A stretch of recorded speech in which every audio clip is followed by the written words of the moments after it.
So welcome back, guys. Welcome back to the last day of work power energy. After we discussed 2 days of vertical circular motion, I think we are in the final stage of this topics discussion. Okay. So we'll be discussing the. It's not exactly the last idea. We can discuss this point at any point of the topic. Okay. Basic stability, the stability of any system. The whole idea of energy is actually explains the stability of the system. I'll tell you how. Remember the point of potential energy?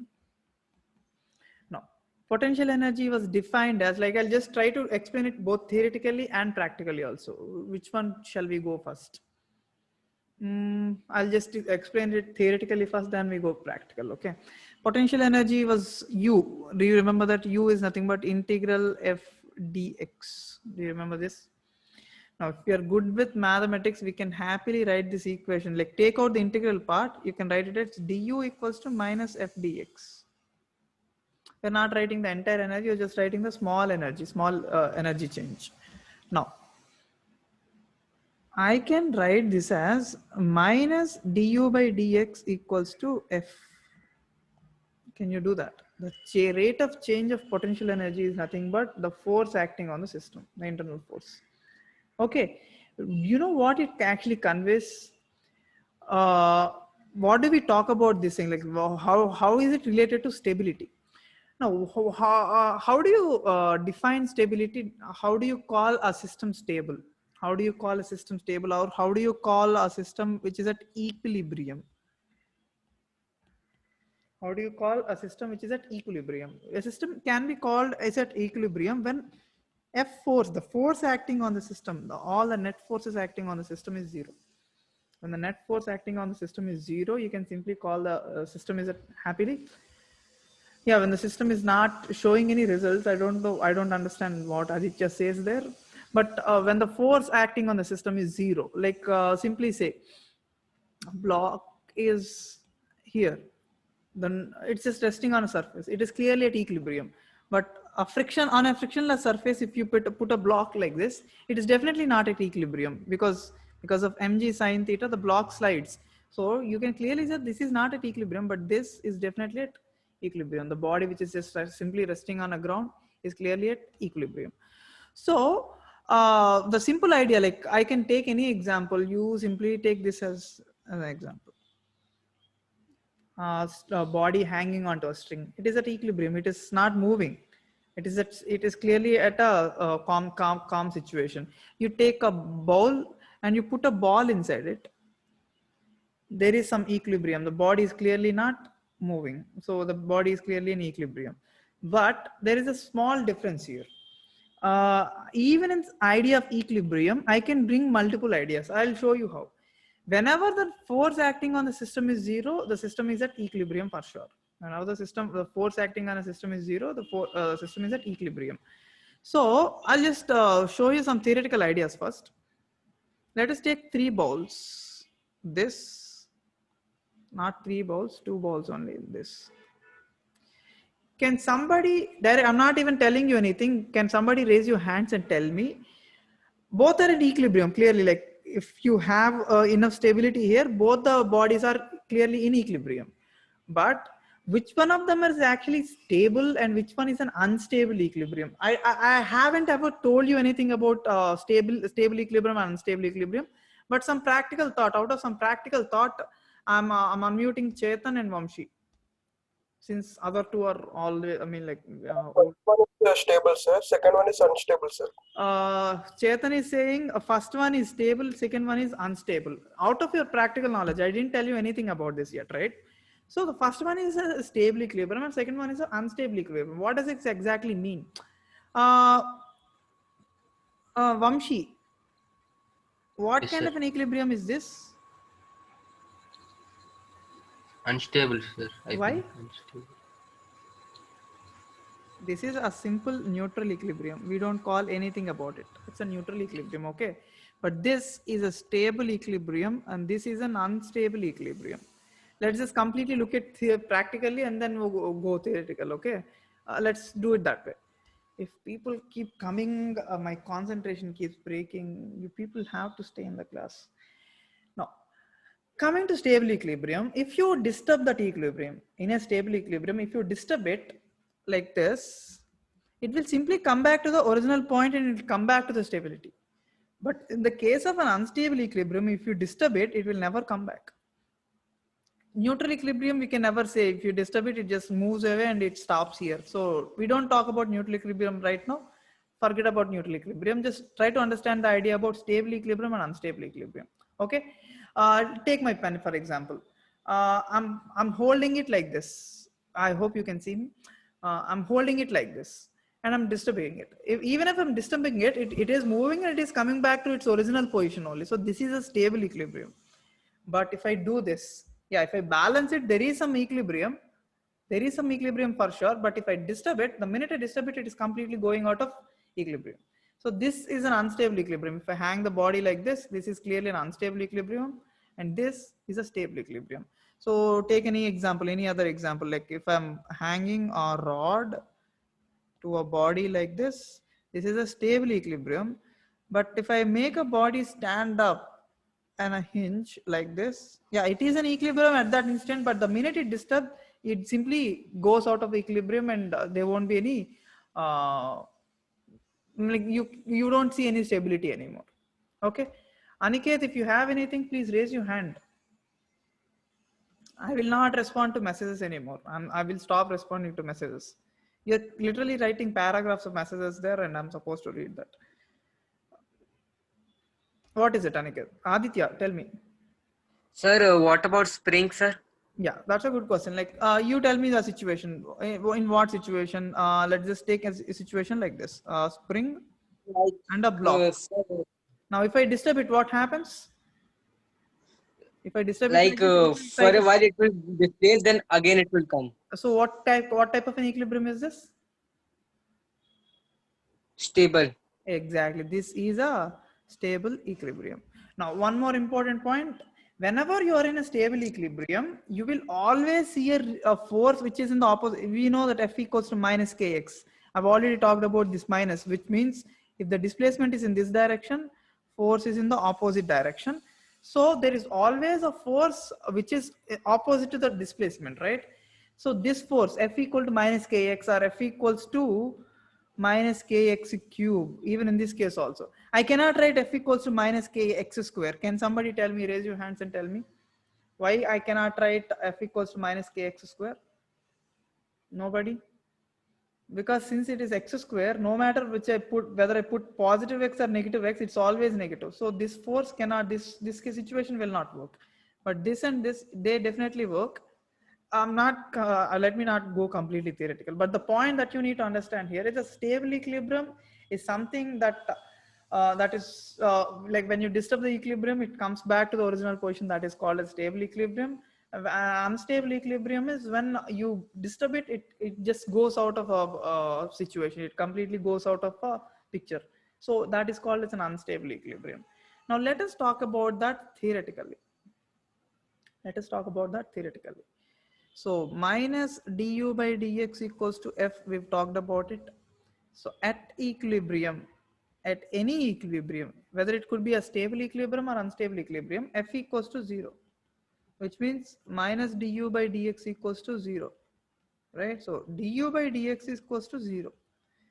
Wherever we have du by dx equals to 0, there is always an equilibrium. But how can we say whether it's a stable equilibrium or unstable equilibrium? That is the point.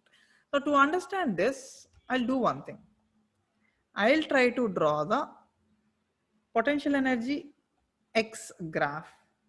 Potential energy X graph. Now, in a potential energy X graph, what does du by dx mean? This means slope. I hope remember that du by dx is nothing but slope. Now, if only I'm writing du by dx equals to 0, I'm talking about 0 slope point. So if you remember that, like I take any random graph, this is the graph for ux, potential energy versus displacement, or position, potential energy versus position. And what are the points that you can show here are du by dx equals to 0, where the slope is 0, all these points, watch this thing. All these points, basically maximas and minimas. Do you remember that? when you write du by dx equal to 0, you're actually talking about maximas and minimas. You're actually talking about maximas and minimas. Okay. So theoretically speaking, whenever you have a potential energy x graph, potential energy and a position graph, whenever you have maximas or minimas, you're always talking about equilibrium. So this is an equilibrium position, like, which means at x equal to some x1, you will definitely find an equilibrium here. You will definitely find an equilibrium. You will definitely find an equilibrium. You will definitely find an equilibrium. This is just a theoretical case completely. Now my question is, can somebody tell me, out of let me name these points. Okay, 1 2 3 4, out of 1 2 3 4, which is a stable equilibrium and which is an unstable equilibrium? Raise your hands and speak. Out of 1 2 3 4, all of them are for definitely equilibrium points for sure. We've just talked about it. They're all equilibrium points for sure, but which one is Aniket? I'm giving Aniket a chance today. Aniket, speak up. Sir, 1 and 3 are stable. How can you say that? Other two are unstable. Sir, it looks like those balls that you showed. So, But this is not a ball, this is a graph. I'm going for Sharath. Sharath. Sir, 1, 2, 3, 4, sir. What? 1, 2, 3, 4, sir. Yeah, all of them are equilibrium, but which is like which one is stable equilibrium? Which ones are unstable equilibriums? That's what I'm asking.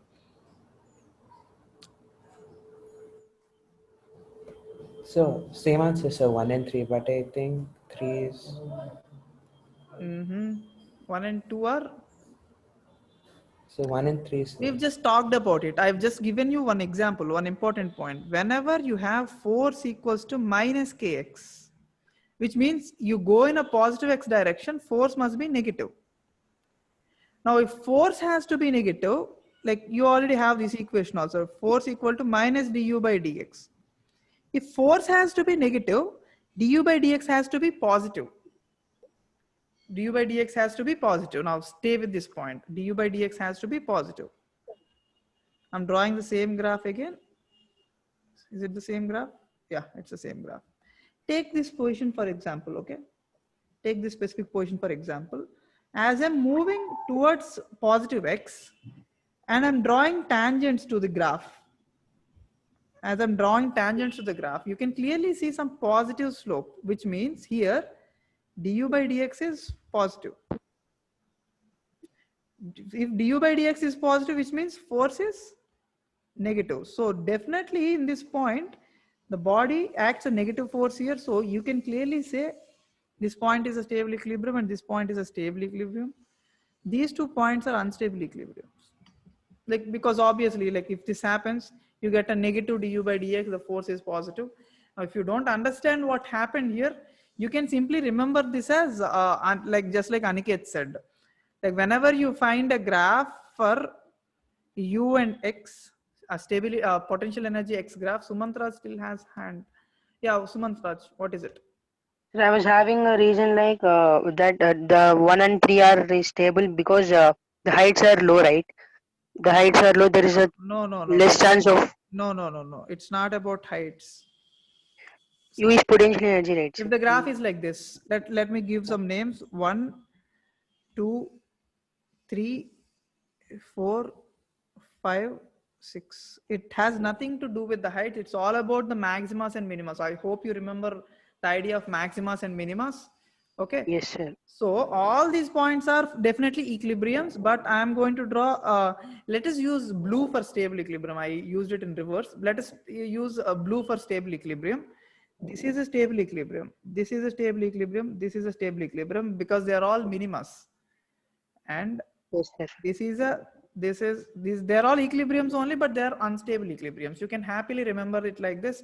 These 2 are stable and those 2 are unstable equilibriums, and you can happily go with the problem. I was just giving you the reason, like the mathematical reason why you can say that. Okay. Without that, you can definitely say, but I'm going to extend the graph a bit and say the graph is like this, like horizontal. And whenever I'm trying to draw a tangent, the tangent is like this also. So here also du by dx equal to 0. Can somebody tell me whether it's a stable equilibrium or unstable equilibrium? Aniket, I'm giving Aniket a chance. Sir, it is neutral. Exactly. This part is a neutral equilibrium. Sir, I have one small doubt. Yeah, tell me.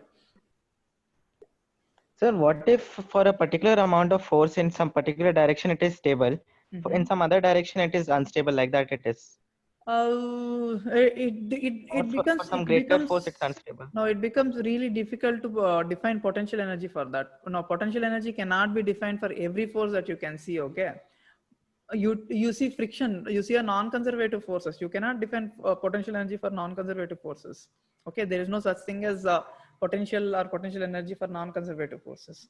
So the force that you're talking right now, like it is changing from position to position, and it depends on a lot of constraints. Okay, it depends on a lot of equations, it depends on a lot of situations. So in those situations you cannot define potential energy at all.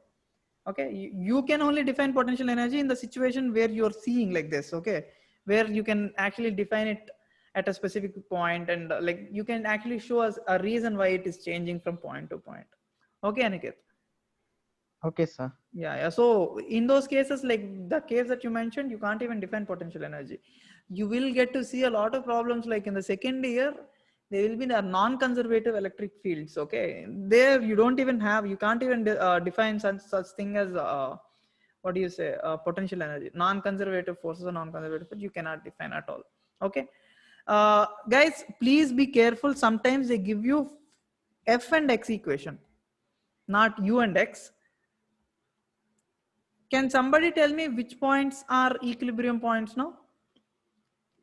Vamshi was first. Aditya, Vamshi, anybody? The top one, sir. So where it cuts the x-axis. Exactly, where it cuts the x-axis. So all these points Same are answer, equilibrium. sir. Here you have forces. Force is 0 over So there. all these points are forces. Sharath, I have a question for you. 1, 2, 3, 4. Out of 1, 2, 3, 4, which one is a stable equilibrium and which one is an unstable equilibrium? Sharath.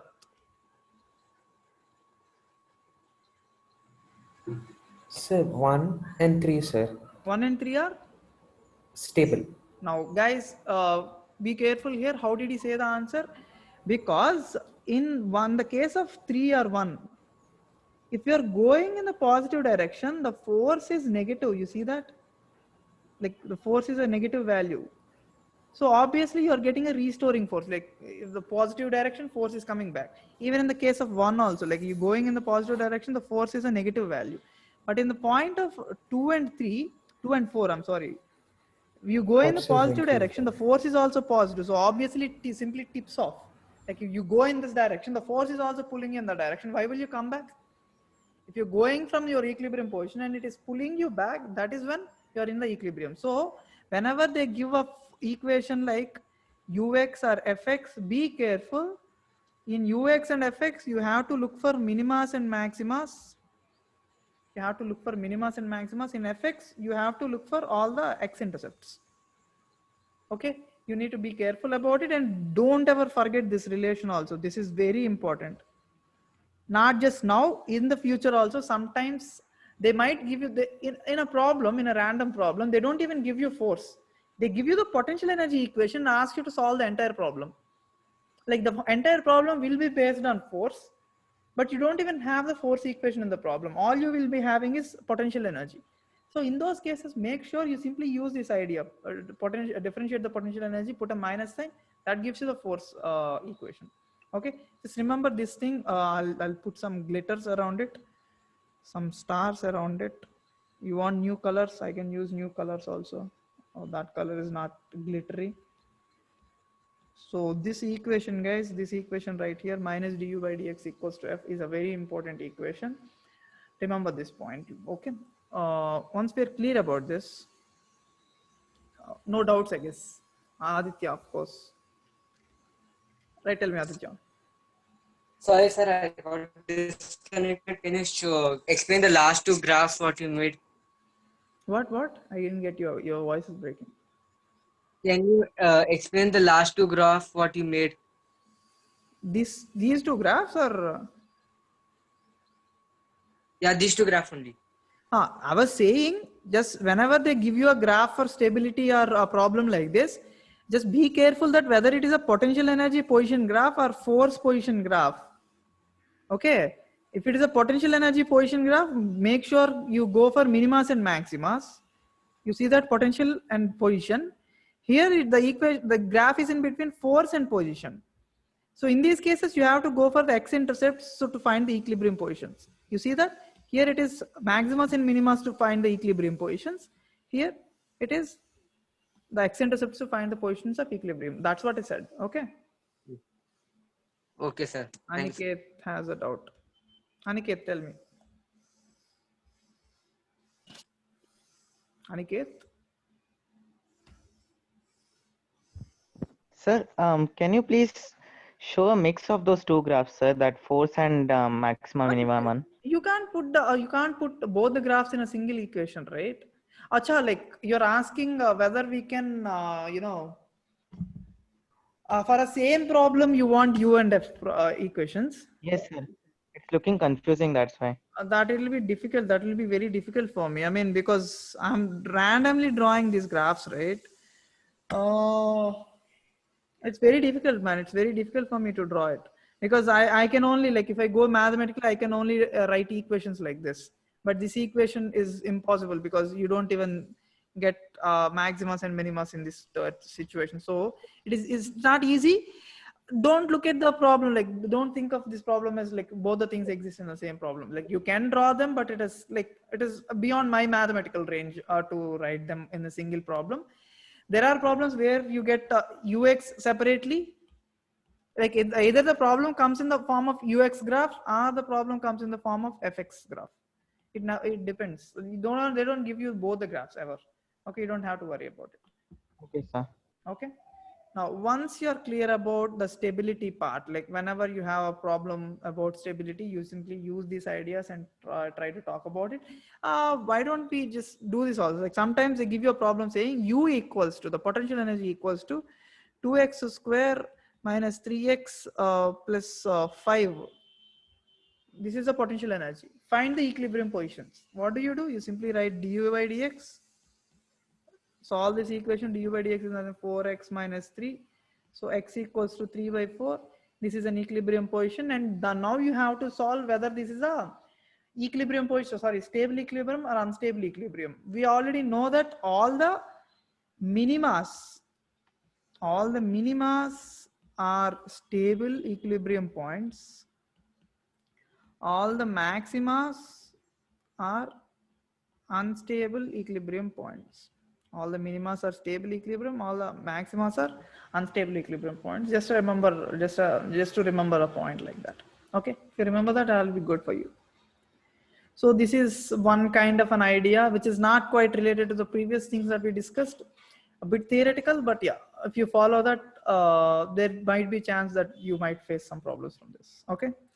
Now, after that concept, I should have discussed earlier only, but I just like to discuss this at the end of every topic because it's not quite related to any of the parts that we already solved. Power. Like whenever you are doing some, putting some force and doing some work, like the block is moving, you are doing some work. They defined power as the rate at which the work is done, dW by dt. Or the rate at which the kinetic energy of the body is changing, or the rate at which the system's energy is changing. Okay, power can be like, this is a system, we don't know what is happening in the system. We are providing some energy in the form of work or whatever it is. You're constantly providing the energy. The rate at which that energy is changing, I mean, the rate at which you're providing the energy is always called as power. Here, the block is a system, and you're simply constantly giving some work onto it. The rate at which, now remember, work and energy, they're almost the same things, like the same ideas seen in different perspective. Okay, so all you're looking at is power is nothing but the rate at which the energy is being given to the system. It could be the same thing in the thermodynamics topic also. There in that topic, you actually provide heat. You provide heat to a system. The power of the system is nothing but the rate at which the heat energy is provided. They write it as dq by dt there, where q is the heat energy. So power is always about the rate at which the energy is being transmitted, the rate at which you're giving some energy. Okay. So in mechanics, like we simplify this thing further, much further, saying, let us say there is a constant force acting on a body. There's a constant force acting on a body and it is moving. So the power is defined as d by dt of w, and d by dt, w is nothing but force into displacement. Since force is constant, f into ds by dt, they improve this equation into power equals to f into ds by dt. So f into v.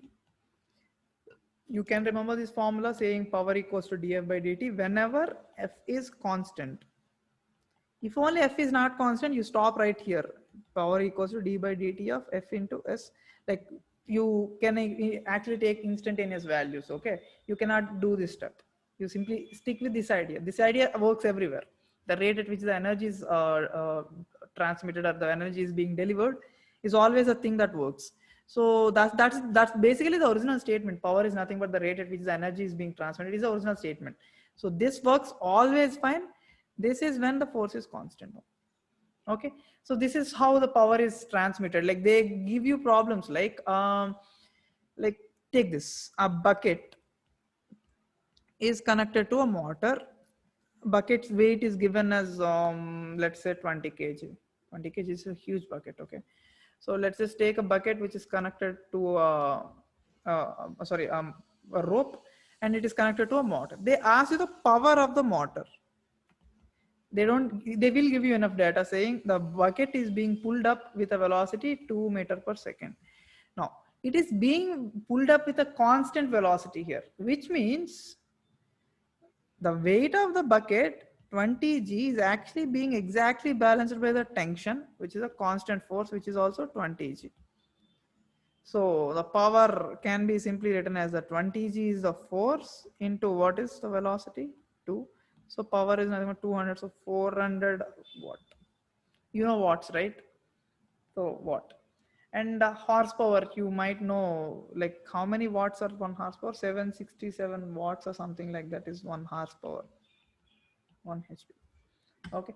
There is this conversion is also important for basic IP problems and maybe MSET problems.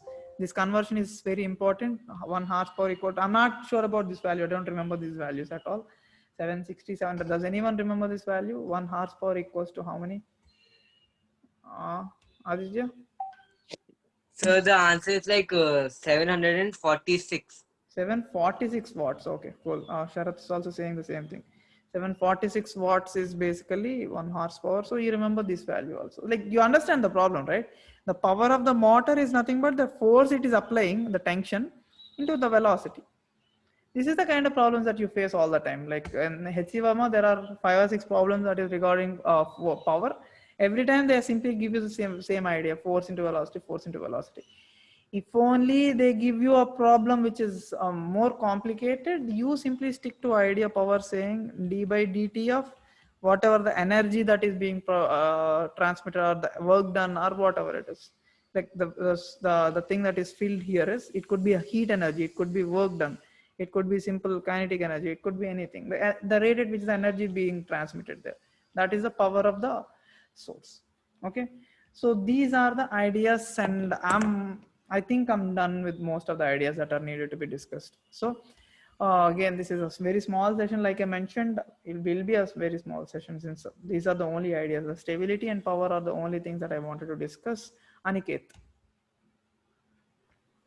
Sir, Yeah. in that equilibrium, there can be kinetic energy in the object.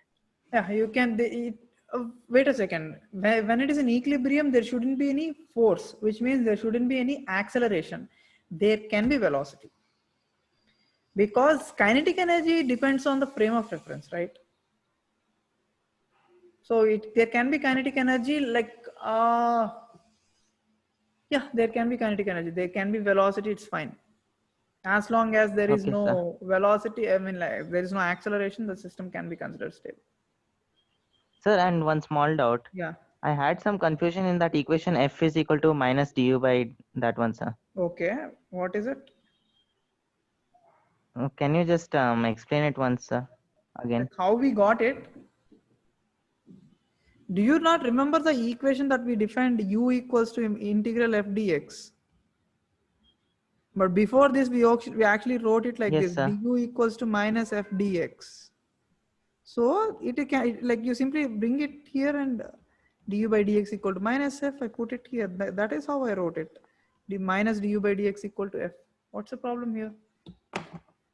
Oh, so that bringing dx part only. Now it is clear, right? Yes, sir. Yeah. So that's it, guys. I think the topic is briefly discussed. It's not entirely discussed for sure. Okay, it can be only discussed entirely when you're done with all the problems that are there in all the textbooks. So which is a very long task. We will do that later in the revision sessions maybe. So if you have any doubts, you send me now and we will discuss on a separate session, not right now. Okay. Any doubts regarding just this session, please raise your hands. Otherwise, no. Aniket, your hand is still up, which means you have a doubt. Tell me. Aniket. Oh, okay, fine. So that's it, guys. That's it for today's session. Make sure you bring some doubts today and we will end this session and we will start a new topic on Monday. Thanks so much and bye-bye.